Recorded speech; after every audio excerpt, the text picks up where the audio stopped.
Good evening, my Math 150 students. We're going to be going over a couple of things in section 5.3. I'm actually going to be combining some of the topics of 5.3 and 5.4 in the two videos, so you should watch both of them to make sure you can complete all the homework assignments for 5.3 as well as 5.4. But this particular skill we're going over is definitely out of 5.3. We're going to be talking about how to find 5 trig functions given 1 trig function. So can we use this information about sine to find the other 6? So in this first example, we're being told that sine is equal to 4/7.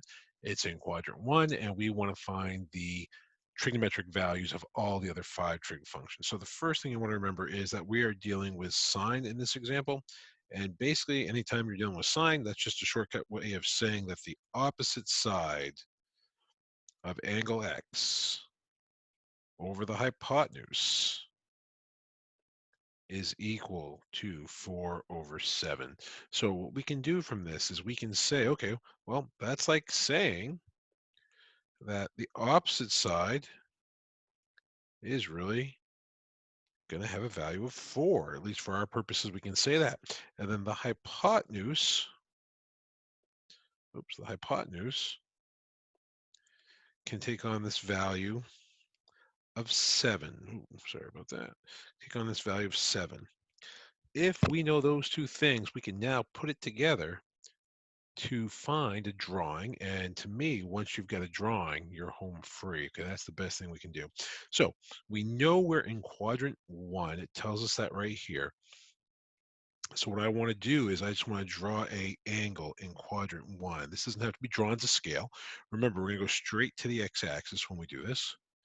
So now I've got this triangle. It's a right triangle. Of course, we're in quadrant 1, and we know that the opposite side can be labeled as 4. So I'm going to put a 4 on that opposite side. And now we know the hypotenuse can be labeled as 7. Well, all you need is all 3 sides of the triangle, and you can do all the 6 trig functions. We now know that our angle here is going to be called x. Opposite the x is 4, on the hypotenuse is 7. We're missing one side of a right triangle. That is the Pythagorean theorem. Okay, the Pythagorean theorem is interwound in all these trigonometric problems. So we're going to say that let me give myself a little more room here. We're going to say that the leg squared plus the other leg squared has to equal the hypotenuse squared. One of our legs is 4. The other leg is the mystery leg. I'm just going to put a question mark there. And the hypotenuse is 7. So a little bit of arithmetic here tells us that 16 plus the mystery leg squared is equal to 49. Subtract 16 from both sides, and we know that the mystery side squared is equal to 33. And that says the mystery leg is equal to the square root of 33. Knowing that, we can substitute square root of 33 for the adjacent side. We're in quadrant 1. We're moving to the right, so that's positive. We're going up, so that's positive. The hypotenuse is always positive. This is the picture we need. So from here, we can find the cosine of this angle. We can find the tangent of this angle. We can find the secant of this angle, the cosecant, and the cotangent. So let's just go through this and review this real quickly. If we know that the cosine is the adjacent over the hypotenuse, we're going to end up with root 33/7. The tangent is defined as the opposite over the adjacent. So that's going to give us 4 over the square root of 33. Now, for the remainder of these problems, remember there is a relationship here, okay? So let me spread this out a little bit. The secant is related to the cosine. The cosecant is related to the sine. So I hope you remember this. Oops, sorry about that.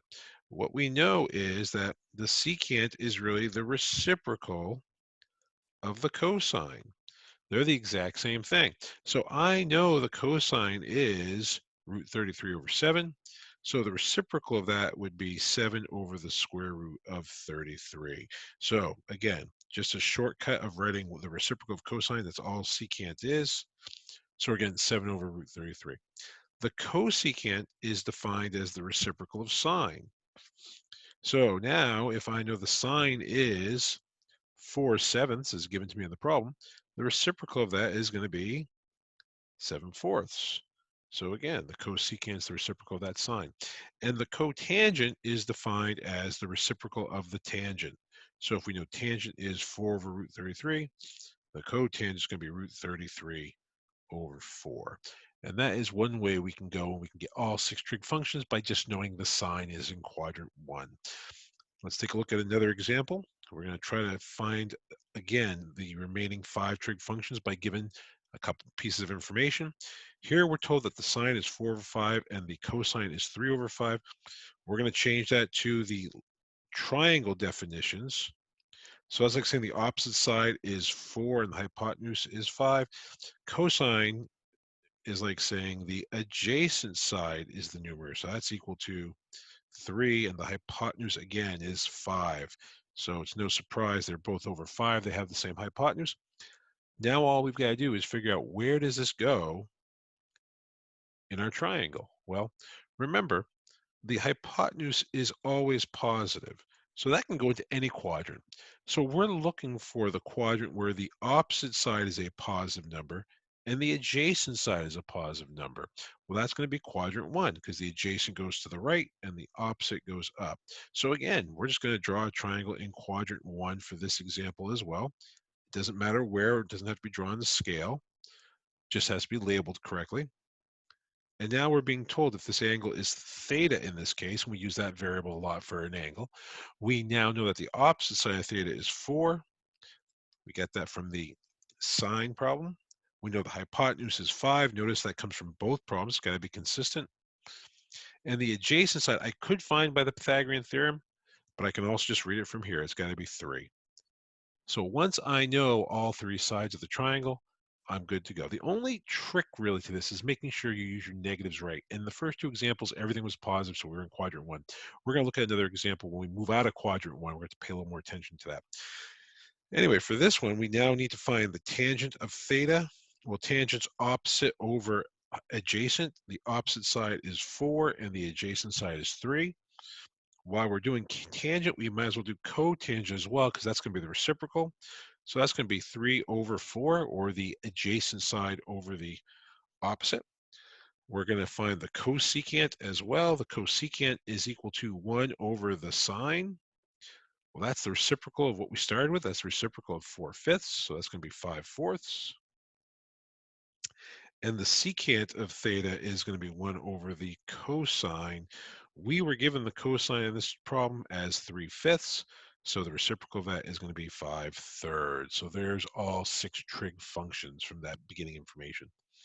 Let's look at another one. Let's see what happens when we have to worry about the signs a little bit in case we go negative. So on this one, again, we know that the opposite side over the hypotenuse is equal to, well, the hypotenuse has to be positive, so that's got to be a positive 3 on the bottom, which means that negative has to go in the numerator as -2. So when we go to draw this triangle, what we're trying to focus on is where in the quadrant system does the opposite side get the chance to be negative.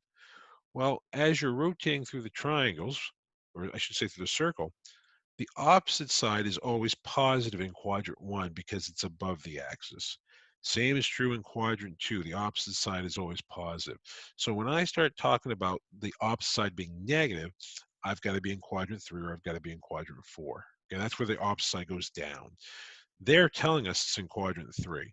So I can just start by drawing this triangle in quadrant 3. And again, it doesn't have to be drawn to scale. So I'm making my triangle in quadrant 3. And now I know the opposite side has a value of 2, but it's below the axis, so it's going to be negative. I know the hypotenuse has a value of 3. 2 sides of a right triangle. I can now use the Pythagorean theorem on this one. I can say leg squared plus leg squared equals hypotenuse squared. I know the hypotenuse is 3. As strange as it seems, I'm going to call this leg -2. That's the way it's labeled. I'm going to be okay doing that because I'm squaring it anyway. So I'm going to end up with a positive.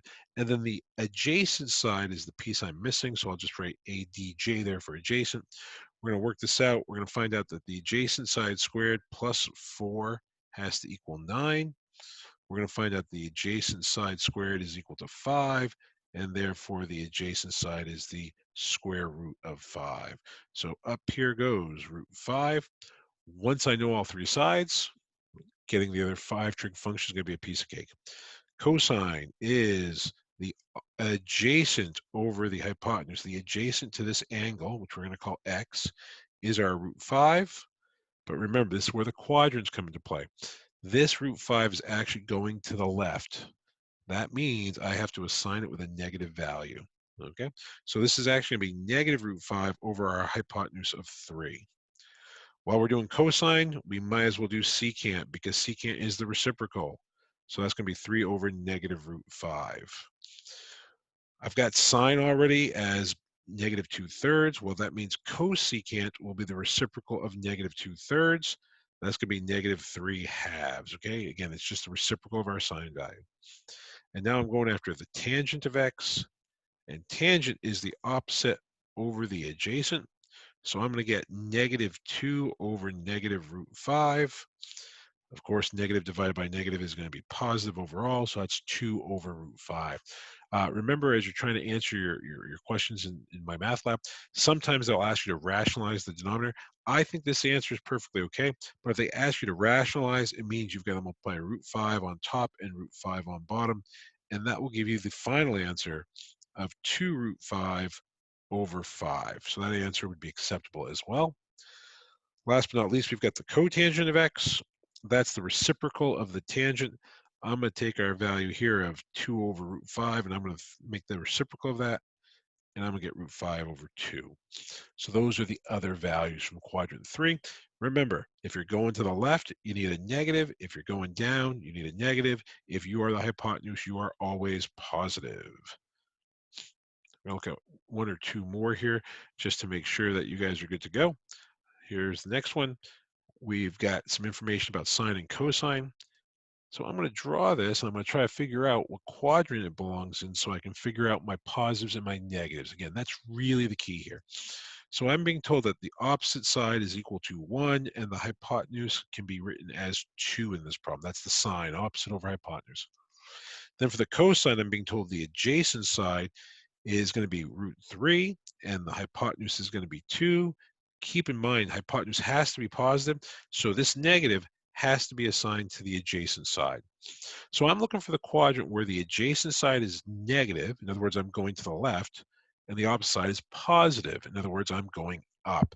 That is going to be quadrant 2, where the adjacent side is going to the left and the opposite side is going up. So I'm drawing a triangle in that quadrant, and I know it's a right triangle. Our angle is going to be called theta. The opposite side is 1. The hypotenuse is 2. And the adjacent side is going to get that value of negative root 3. So once I know where we are in terms of the quadrants, the rest is easy because we can draw that triangle. And once we get the triangle, we're home free. I'm going to do cosecant of theta first. Remember, that's the reciprocal of sine. We're given sine as 1/2. So the reciprocal is going to be 2. So knowing those reciprocals comes in really handy. I'm looking for secant of theta next. That's the reciprocal of cosine. So I'm flipping this fraction, and I'm going to get negative, and this time it's going to be 2 over root 3. I'm now going to do the tangent of theta. Tangent is going to be opposite over adjacent. So that's going to give me that value of 1 over negative root 3. And the cotangent of theta is going to be the reciprocal of the tangent. So it's negative root 3 over 1, which we can just write as negative root 3. So these are the ways we can use two trig functions or a trig function in the quadrant to find the remainder of the trig functions. If all we had said in this problem was just that the sine was equal to 1/2, you might think, well, that would be enough, but it wouldn't be because sine equals 1/2 in the place we just drew it in quadrant 2, but it could also equal 1/2 in quadrant 1. Now in red, this is not the answer to the problem we did. I'm just trying to compare and contrast that if all we had was sine theta equals 1/2, I could put the opposite of 1, I could put the hypotenuse of 2, but this is where things go haywire. I would get an adjacent of positive root 3. That would change all the answers that have to deal with adjacent. Tangent's answer would change. Cotangent's answer would change. Secant's answer would change because I would have to now use a positive root 3. That's why you need both. That's why you can't just have one trig function and get the other 5. You got to have one trig function, some more information. So every trig function can basically be drawn in multiple places. So that's why you need two representations. That's why the cosine has to come in play. I hope this is making sense to you. There's one last thing I do want to say before we sign off on today. Um, I've given you the reciprocals of each of the functions. Tangent theta, there's actually another way to do it. Some of you might be familiar with this from another class. It's very important that you know that tangent is really the sine over the cosine. Okay, that's another way you can define tangent. Now, let's look at this. What is sine over cosine? Well, sine is just the opposite side over the hypotenuse. That's sine. And cosine is the adjacent side over the hypotenuse. Well, if I'm dividing fractions, that's the same as multiplying the entire top of the fraction by the reciprocal of the bottom of the fraction. Well, that means the top is opposite over hypotenuse, that stays the same. The bottom is adjacent over hypotenuse. I would reciprocate that and get hypotenuse over adjacent. And now when I multiply these, notice what happens. We've got a common factor of hypotenuse on the top and the bottom. So this ends up being opposite over over adjacent. That's what tangent is actually equal to. So starting here, we can show that sine is equal to opposite over adjacent, which means it's equal to tangent. Likewise, cotangent should be the reciprocal of what we just found, and therefore that should be the cosine over the sine. So please keep this in mind as an alternative way of finding cotangent, and this as an alternative way of finding tangent. You'll see both of these come back to haunt us later on in future sections. At this point in time, you guys should be able to tackle kind of the middle problems on the assignment. Again, I'm going to wrap up section 5.3 and 5.4 kind of together. We're going to talk about graphing because I think it's important to talk about graphing before we start talking about some of the issues in 5.3. So tune in next time when we start looking at the graphs of sine and cosine. Other than that, I hope you guys are doing well. If you have any questions at all, as always, reach out to me. I'm happy to set up a time where I can meet with you guys. Have a great day, everybody.